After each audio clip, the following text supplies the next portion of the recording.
बिस्मिल्लाहिर्रहमानिर्रहीम। एफबीआर में sub inspector की कुछ सीट्स को अनाउंस किया गया है। फेडरल बोर्ड ऑफ रेवेन्यू का डिपार्टमेंट है ये। इसका एग्ज़ाम कौन कंडक्ट करेगा, इसका सिलेबस क्या होगा, इस पे कौन कौन अप्लाई कर सकता है, ये सारी चीज़ें हम डिस्कस करेंगे आज की इस वीडियो में। आपको पता है कि पाकिस्तान में दो ही इदारे हैं जो पाकिस्तान को रेवेन्यू जनरेट करके दे रहे हैं। एक हमारे पास एफबीआर है जो रेवेन्यू जनरेट करता है फेडरल के लिए, सेंटर की गवर्नमेंट के लिए। फेडरल की गवर्नमेंट जो है, इस्लामाबाद गवर्नमेंट कह लें, उसके लिए जो पैसे जनरेट करता है, प्रॉपर्टी टैक्स हो गया, इस तरह से बाकी जो इनकम टैक्स हैं, ये सारी चीज़ें जो हैं ये एफबीआर देखता है। ठीक है। उसके बाद दूसरा डिपार्टमेंट है बोर्ड ऑफ रेवेन्यू। ये प्रोविंसेस के इदारे हैं, जिस तरह से पंजाब का बोर्ड ऑफ रेवेन्यू का इदारा है जो एग्रीकल्चर लैंड है वहाँ से टैक्स कलेक्ट करता है प्रोविंस की गवर्नमेंट के लिए। तो ये अपनी लैंग्वेज में इसी ने दोनों डिपार्टमेंट को हम कमाऊ पूत कह सकते हैं। गवर्नमेंट जो बजट बनाती है वो पैसा किधर से आता है? वो जो बजट बनाती है, जितने ट्रिलियन का बजट बना दिया ये हम खर्च करेंगे अगले साल, वो पैसा कहाँ से आता है? उसका ज़्यादा पोर्शन इसी तरह से टैक्स कलेक्शन से आता है। ठीक है, बाकी गवर्नमेंट कुछ पैसे कमाती है। तो ये बहुत अच्छी जॉब्स हैं, एफबीआर की जॉब्स हैं, फेडरल का इदारा है, पैकेज अच्छा होगा इनका और फेडरल की ही सहूलियात होंगी। लेकिन अभी ये 2 साल कॉन्ट्रैक्ट पे है, आगे चल के इस कॉन्ट्रैक्ट को एक्सटेंड भी किया जा सकता है और परमानेंट भी किया जा सकता है।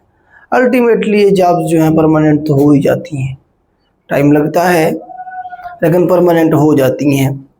तो डिस्कस करते हैं जी हम इन जॉब्स के हवाले से।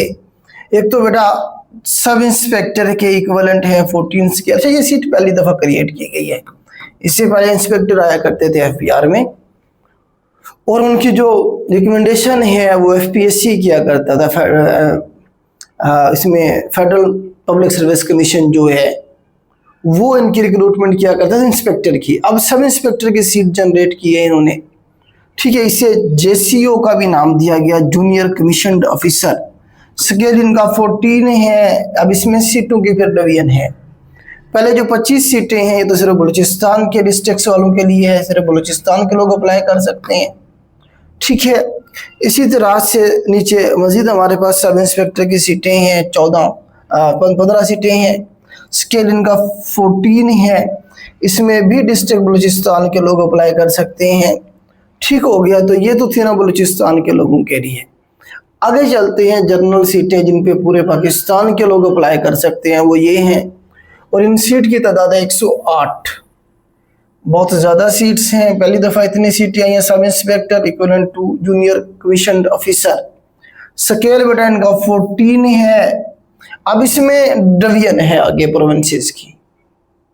जैसे उन्होंने कहा कि ऑल पाकिस्तान बेसिस हैं, ओपन मेरिट पे जो है ना जी कितनी है 8। इस ओपन मेरिट का क्या मतलब होता है? इस ओपन मेरिट का मतलब है कि टॉप के जो मेरिट के लोग होंगे उन्हें ये 8 सीटें अलग से दी जाएंगी। टॉप के मतलब वो किसी भी सूबे से हो सकते हैं, वो सारे के सारे फाटा से हो सकते हैं, वो सारे के सारे जीबी से हो सकते हैं, वो सारे के सारे बलूचिस्तान से भी हो सकते हैं।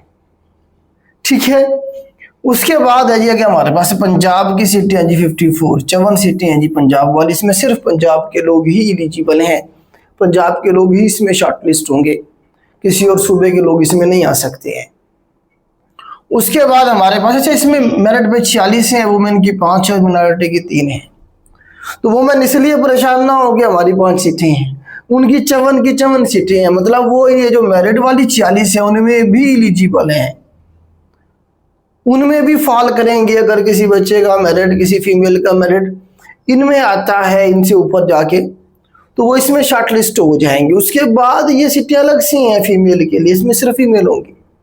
इसी तरह से मिनॉरिटी का केस है, मिनॉरिटी बाकी में भी फॉल करते हैं, उनकी अलग से 3 सीटें भी रखी गई है उसमें कि बाकी लोग नहीं आ सकते कंपटीशन में। इसी तरह से सिंध की सीटें हैं जी टोटल 20। सिंध रूरल की हैं, देहाती इलाका जो सिंध का है उसमें जो है ना जी 8 सीटें हैं और सिंध अर्बन की सीटें हैं जी 12। रूरल की 12 है और अर्बन की 8 है, टोटल 20 हो जाएंगी। इसी तरह से हमारे पास केपी की सीटें हैं 13 और बलूचिस्तान की सीटें हैं 7, एक्स फाटा की हैं 3, जीबी की 1, एजेके की 2 सीटें हैं। ठीक है, केपीके की 13 ये हैं और 3 फाटा की 16, आपकी 16 बन जाएंगी। फाटा भी तो अब केपीके में मर्ज हो गया ना, अलग से फाटा की सीटें भी रखी गई हैं। तो ये बेटा आप देखेंगे टोटल 108 सीटें हैं, इस तरह से इनकी डिवीजन है।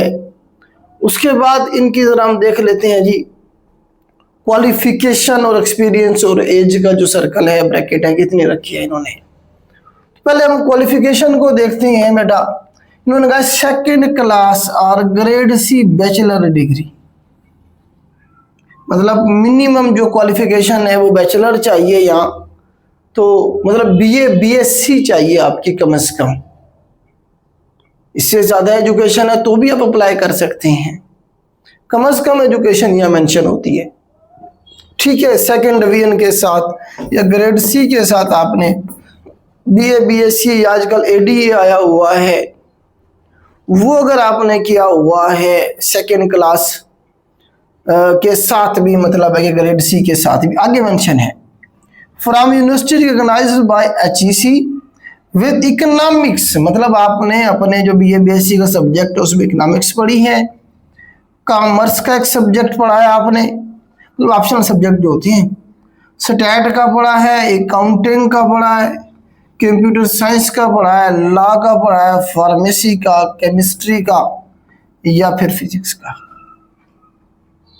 इनमें से कोई एक सब्जेक्ट आपने पढ़ा है अपनी बीए बीएससी की डिग्री में, ऑप्शनल सब्जेक्ट है, तो as one of the subject mention है, as one of the subject, इनमें से कोई एक भी सब्जेक्ट पढ़ा है आपने तो आप एलिजिबल अप्लाई कर सकते हैं। और बीएससी इंजीनियरिंग, बीएससी इंजीनियरिंग के आपको 10-12 आइडिया हैं, तो किसी भी इन एनी स्पेशलिटी, तो आपने इंजीनियरिंग की हुई है बीएससी किसी भी सब्जेक्ट में तो भी आप एलिजिबल हैं।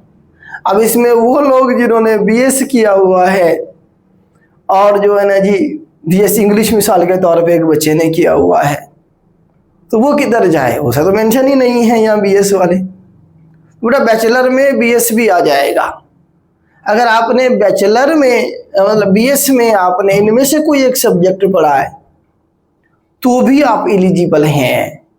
ये जो स्टेटमेंट यहाँ लिखी हुई है इसके मुताबिक आपकी जो बैचलर डिग्री है, पाकिस्तान में 14 year education, simple BA BSc या 4 ईयर जो बीएससी है वो भी बैचलर में ही काउंट होता है, मास्टर में भी काउंट होता है वो, लेकिन वो ज्यादा एजुकेशन हुई ना, कम से कम तो आपका है ना, बैचलर आपकी डिग्री बनती है। इसका मतलब ये है, मेरी अंडरस्टैंडिंग ये है इसके हवाले से कि अगर आपने अपने बीएस के सब्जेक्ट में इनमें से कोई एक सब्जेक्ट भी पढ़ा हुआ है या 2 सब्जेक्ट पढ़े हुए हैं तो आप इन सीट के ऊपर एलिजिबल हैं, अप्लाई कर सकते हैं। ठीक हो गया। मजीद आज से ये जो नेशनल जॉब पोर्टल है उसके ऊपर ये अप्लाई होगा, जिस तरह से पंजाब जॉब पोर्टल का एक बना हुआ है पोर्टल, वहाँ आप अप्लाई करते हैं, पंजाब का तो पंजाब के लोग हैं ना, ये फेडरल का है तो नेशनल जॉब्स जो पोर्टल है उस पर जाके अप्लाई करेंगे, वहाँ अपना लॉगिन करेंगे, अपना जो है ना अकाउंट बनाएंगे और उसके बाद सारी डिटेल आपको मिल जाएगी। ठीक है, नेक्स्ट है जी हमारे पास फिजिकल स्टैंडर्ड भी इसमें रखा गया है। मिनिमम फिजिकल स्टैंडर्ड जो है वो हाइट रखी गई है मेल के लिए 5 फुट 6 इंच और चेस्ट रखी गई है 32 से 33.5। ठीक है, ये चेस्ट है और हाइट 5 फुट 6 इंच है मेल के लिए, और फीमेल के लिए जो हाइट है वो 5 फुट 2 इंच है। फीमेल के लिए जो हाइट है वो 5 फुट 2 इंच है। आगे उन्होंने कहा हुआ है कि application having retired the Pakistan armed forces at JCO rank are eligible to apply as per sub clause 3 of section 226 of the custom act 1969। ये उनके लिए है जो आर्मी से JCO के तौर पे जो है ना जी वहाँ से रिटायर्ड हुए हैं, उनके लिए है ये। ठीक है, आगे 1-2 क्लास और हैं जो इम्पोर्टेंट है आपके लिए जानना है। तो आप ये अप्लाई करेंगे कहाँ पे जाके जी, NJP नेशनल जॉब्स पोर्टल पे जाके अप्लाई करेंगे। ठीक है, उसके बाद आगे हमारे पास नेक्स्ट है जी, उसने कहा अच्छा दूसरा इन्होंने कहा होगा कि सेपरेटली हर एक सीट पे आपको अलग अलग से अप्लाई करना पड़ेगा। अगर एक बलूचिस्तान का बच्चा है तो वो अलग अलग से 3 अगर उनकी सीटें हैं तो तीनों पे अलग अलग अप्लाई करेगा। एक अप्लाई पे ये ना समझे कि हर जगह मेरा अप्लाई हो गया है। ठीक है, अगर उन्होंने कहा appointment shall be made purely on contract basis for period of 2 year. उसने कहा 2 साल के लिए कॉन्ट्रैक्ट पे अभी भर्ती किया जा रहा है आपको। ठीक है, आगे चल के इसे एक्सटेंड भी किया जा सकता है, ये उन्होंने मेंशन किया हुआ है, बाद में परमानेंट हो ही जाती हैं। Vacancies shall be filled by appointment of person domicile in their respective province, region, district। मतलब आप अगर बलूचिस्तान के हैं तो पंजाब की सीटों पे नहीं अप्लाई कर सकते, पंजाब वाले सिंध वालों की सीटों पे नहीं अप्लाई कर सकते। तो आप उन्होंने क्या कहा है कि जी रिस्पेक्टिव प्रोविंस जो है उसमें रीजन में डिस्ट्रिक्ट वाइज जो है ना ये चीजें चलेंगी। ठीक है, candidate shall be required to bring original document, ये ठीक है। स्क्रीनिंग टेस्ट होगा जी इसका, स्क्रीनिंग टेस्ट उन्होंने क्या अगर रिक्वायर अगर जरूरत पड़ी तो इसका आपका MCQ टाइप स्क्रीनिंग टेस्ट लिया जाएगा। ठीक है, इससे पहले जो FBR की ये छोटे स्केल पे जॉब्स आती हैं उनका 100 मार्क्स का एग्जाम होता है NTS, उसे कंडक्ट करता है जनरली या PTS करेगा या OTS करेगा, इनमें से तीनों में से एक ही तरह करेगा। ठीक है, MCQ टाइप होगा, उसका सिलेबस जनरल होगा, क्योंकि देखें जब भी कोई सीट आती है जिसमें इतने सारे लोग इतने सारे डिग्री वाले लोग एलिजिबल हों जिस तरह से यहाँ पे है तो उसका सिलेबस जनरल ही देना बनता है, क्योंकि हर एक डिग्री का बच्चा अप्लाई करेगा तो किसी एक डिग्री का थोड़ी सिलेबस होगा। तो जर्नल में आपका इंग्लिश का पोर्शन होगा, मैथ का होगा, कंप्यूटर का होगा, पाकिस्तान अफेयर होगा, इस्लामिक स्टडीज होगी, ज्योग्राफी का पोर्शन, जीके का पोर्शन हो सकता है। ठीक है, ये सारे इस तरह के जो आपका जनरल सिलेबस होता है वही इसका सिलेबस होगा। मजीद इसके बारे में डिटेल आएगी तो आपके साथ शेयर करेंगे। ठीक है, अच्छा इसमें रनिंग भी आपकी हो सकती है, उन्होंने आगे मेंशन किया हुआ है कि अगर जरूरत पड़ी तो फिजिकल के लिए आपकी पुशअप रनिंग वगैरह फिजिकल टेस्ट भी लिया जा सकता है आपका। ठीक है, आगे उन्होंने मेंशन किया हुआ है। ठीक हो गया बेटा, अब इसमें physical test that recruitment committee deems necessary, अगर जरूरत पड़ा तो रनिंग पुशअप चिन्ह PTC ये लिए जा सकते हैं। ठीक हो गया जी, अब इसमें कुछ एज रिलैक्सेशन के हवाले से 2-3 पॉइंट हैं, वो भी हम जरा देख लेते हैं। एक तो उन्होंने कहा जी candidate belong to schedule caste, जैसे कि बुद्धिस्ट है कम्युनिटी है या जो है ना जी कुछ ट्राइब्स हैं ट्राइबल एरियाज में, आज़ाद कश्मीर में और गिलगित बल्तिस्तान में। ठीक है, तो उन्हें मजीद 3 साल के एज रिलैक्सेशन है, मतलब 32 साल तक। मैं आपको एज रिलैक्सेशन का बताना, एज के हवाले से बताना भूल गया हूँ, पहले मैं आपको जनरल एज का बता देता हूँ कि क्या है। देखिए एज लिमिट जो है बेटा इसमें 18 साल कम अज कम और ज़्यादा से ज़्यादा 30 साल एज लिमिट में अगर आप हैं इस ब्रैकेट में तो आप एलिजिबल हैं, अप्लाई कर सकते हैं। 25 जमा 5 मतलब ये जनरल एज रिलैक्सेशन सबके लिए होती है 5 साल की। 18 से 25 से जमा 5 मतलब 18 से 30 आप समझें इसे। अब इसमें मजीद 3 साल की रिलैक्सेशन किन लोगों को है, जो आप देखेंगे जो शेड्यूल कास्ट हैं, बुद्धिस्ट हैं या इस तरह के और जो ट्राइब्स हैं GB में या KPK में जो रहते हैं या कश्मीर में, उनके लिए 3 साल की मजीद रिलैक्सेशन है। उसके बाद candidate belong to Sindh and Balochistan, तो सिंध और बलूचिस्तान के वो स्टूडेंट वो लोग फॉर पोस्ट एंड BPS 15 जो 15वें स्केल या उससे नीचे किसी भी स्केल पे फेडरल गवर्नमेंट में जॉब करे तो 3 साल के लिए उनके लिए मजीद है, मतलब 33 ईयर उनके लिए भी। मतलब अगर सिंध और बलूचिस्तान का अगर कोई बच्चा 15 स्केल या उससे किसी कम स्केल के ऊपर जॉब कर रहा है किसी भी फेडरल के इदारे में, तो वो यहाँ जब अप्लाई करेगा तो उसे भी 3 साल की रिलैक्सेशन मजीद मिलेगी, मतलब 33 ईयर तक वो अप्लाई कर सकेगा। आगे है जी हमारे पास recruitment retired officer personal armed forces, जो लोग आर्मी से रिलीज हुए या रिटायर्ड हुए उनके लिए 15 साल की रिलैक्सेशन है जी, 45 साल तक वो अप्लाई कर सकते हैं। आर्मी में जाने का ये फायदा तो होता है।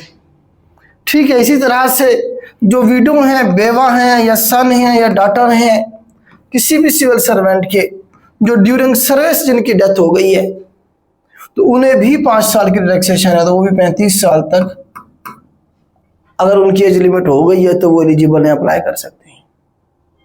हाँ जी, लास्ट डेट अप्लाई करने की 25 जुलाई है बेटा, 25 आखिरी तारीख है इसकी अप्लाई करने की।